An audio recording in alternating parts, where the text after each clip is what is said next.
Hey everyone. In addition to the readings that you're doing from the Emphasis Art textbook that deal with sequential curricula, I want to present you some material from our textbook Art from Many Hands, which deals with some really great multicultural art project ideas.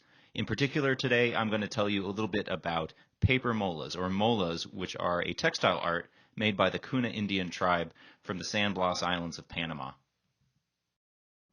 To give you some background on the people who make molas, this idea comes from the Kuna or Guna people. These are an indigenous people who live on small islands throughout the Guna-Yala archipelago. This was formerly known as San Blas, and it's positioned somewhere along the Atlantic coast of Panama and Colombia. The term mola itself originally comes from the word for bird plumage. Now it is the Kuna word for clothing, specifically a type of blouse that is worn. Here we see a really good example of a Kuna woman wearing a mola as a blouse. We can see it's really colorful. There's some really fancy embroidery that's done, and it's actually kind of pieced together layer by layer. In order to understand how the mola is made, we first really need to understand this idea of reverse applique as a technique. Basically how this starts is a Kuna person will begin with 2 or 3 layers of cloth layered on top of each other, usually different colors. Then they draw a design into that cloth and cut into the top layer only, and only the bottom layers below remain intact. You take those kind of shapes out, you can see the color revealed underneath, and the edges are embroidered, and you continue all the way down the stack of fabric. Some traditional designs that you'll see in molas made by the Kuni people are geometric patterns. You'll see subjects that are inspired by nature often, things like fish and flowers and other things from daily life. But most of all, the principal design is usually pretty recognizable, and it's sometimes made amusing with the maker's personal touch. This week for your art project, you're going to be working with this mola idea, that idea of reverse applique, working in layers and cutting away layer by layer to reach the ones below, but we're going to be using paper instead of fabric.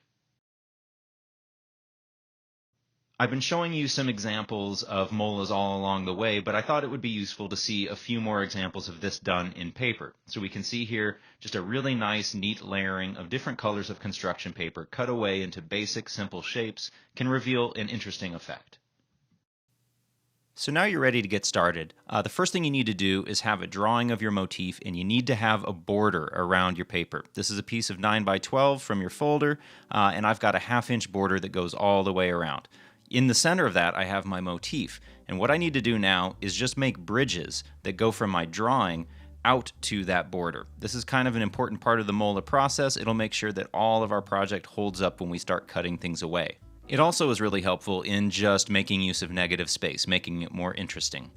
Once I had all that space broken up, I just grabbed a Sharpie marker and I went over all of my lines to make them, nicely visible and bold.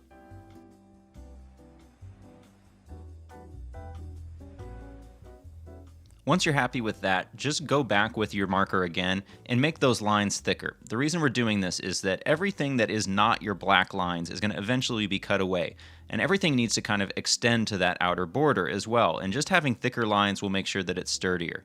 You also want to look for floating shapes. Like here I noticed my beak and the eyes, those circles, they weren't attached to anything else by lines, so I needed to put in lines that will serve as kind of bridges.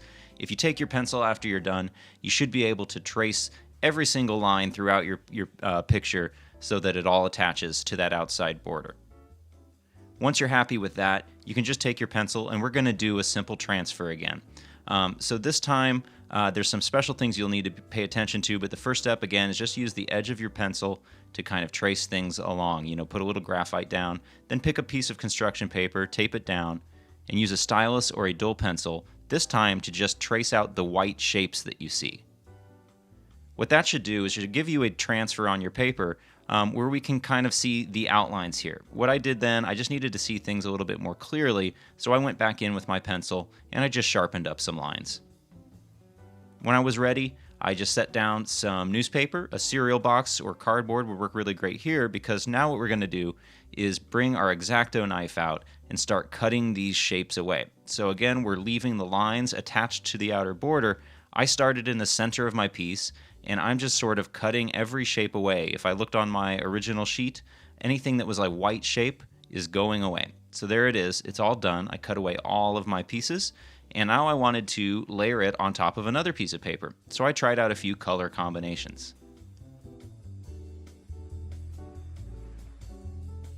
I ultimately decided that yellow looked pretty good with the purple, and so I grabbed a glue stick, I flipped over my drawing so that the pencil lines were on the back side, and I started applying glue.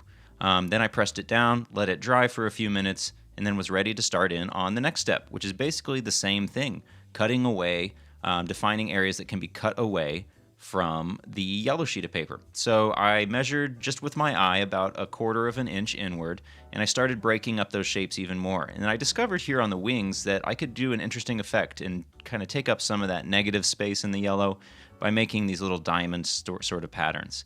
And so there you go. So then I had a plan for what I was going to cut away on my yellow sheet of paper. I grabbed another sheet of newspaper just to protect my table, grabbed my X-Acto knife, and got to work once again.